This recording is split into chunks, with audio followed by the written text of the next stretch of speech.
Perkenalkan, nama saya Rika Nur Aziza Aziz dari kelas B dari Prodi Manajemen. Nah, video ini saya buat untuk memenuhi tugas teori pengambilan keputusan. Selanjutnya saya akan membahas dan menjelaskan materi mengenai karakteristik pengambilan keputusan. Kepemilikan karakteristik yang dimiliki oleh seseorang mampu memberi pengaruh besar bagi setiap pembuatan keputusan yang dibuat. Suatu keputusan akan menjadi lebih memiliki mutu dan sesuai dengan harapan jika keputusan tersebut dibuat dengan memahami berbagai karakteristik. Adapun definisi karakteristik yaitu sesuatu yang tumbuh sejalan dengan waktu dan telah menempa serta membentuk sikap seseorang yang selanjutnya itu memberi pengaruh pada setiap keputusan yang dibuat oleh orang tersebut.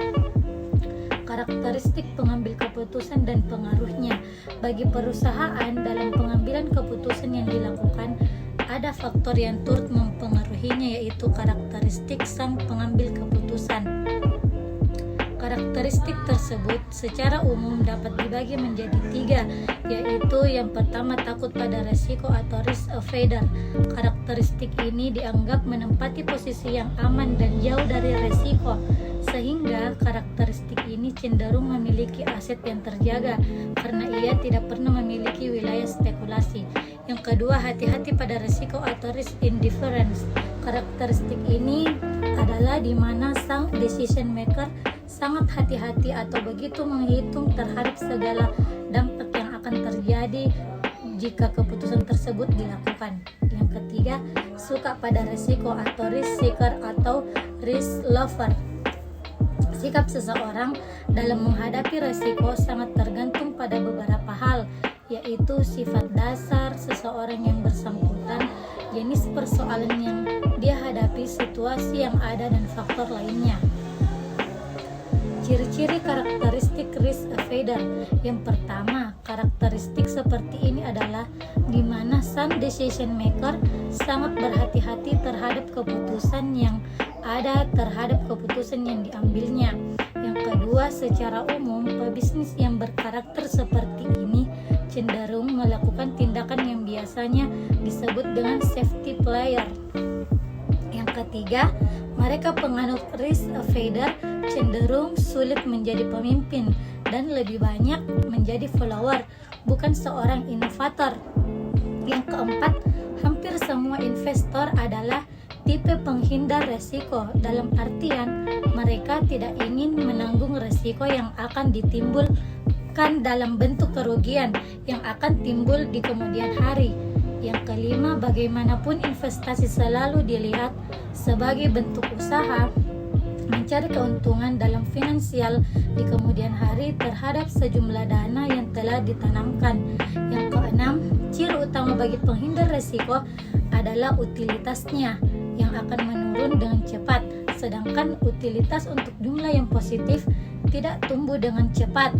Nah, yang ketujuh, oleh karena itu, sifat penghindar resiko dinyatakan dengan premi resiko yang positif, maka kurva akan selalu berada di sebelah kiri atas dari garis netral atau garis putus-putus. Dengan perkataan lainnya, utilitasnya berbentuk cekung apabila dilihat dari bawah. Nah, ciri-ciri karakteristik risk indifference. Yang pertama, karakteristik seperti ini adalah tipe yang begitu suka pada resiko, karena bagi dia semakin tinggi resiko maka semakin tinggi pula tingkat keuntungan yang akan diperolehnya. Yang kedua, prinsip seperti ini cenderung begitu menonjol dan mempengaruhi besar terhadap setiap keputusan yang ia ambil.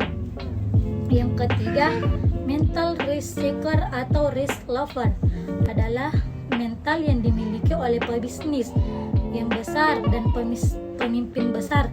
Karakter ini umumnya dimiliki oleh para pemberontak, di mana mereka mau bersusah payah dengan keyakinan. Yang keempat, cenderung menyukai tantangan dan tidak suka berpikir statis. Yang kelima, dalam melaksanakan pekerjaan sangat menghargai proses, karena proses baginya sebuah pengayaan dalam bentuk keyakinan secara lebih baik. Yang keenam, selalu bersikap menyelesaikan masalah dan tidak pernah mengesampingkan masalah, apalagi menimbun masalah tersebut.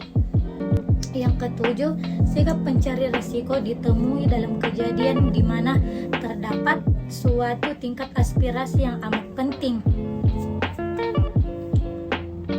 Jika ingin melihat secara lebih jelas bagaimana bentuk penggabungan dari ketiga karakteristik tersebut dalam satu bentuk gambar, dapat kita lihat pada gambar di samping. Pada gambar penggabungan di atas, terlihat bahwa risk adverse berada pada bagian atas dan risk seeker atau risk lover berada pada bagian paling bawah, sedangkan garis risk indifferent berada pada bagian tengah. Adapun beberapa tipe pengambilan keputusan adalah: yang pertama, ketergantungan. Pada tipe ini, seseorang pengambil keputusan memiliki sifat yang kurang percaya diri dan sering setiap ada masalah melibatkan orang lain dalam usaha mencari solusi. Yang kedua, tipe eksploitatif. Kebalikan tipe dari pertama, pengambilan keputusan akan mengeksploitasi orang lain atau bawahan untuk kepentingan dari diri sendiri.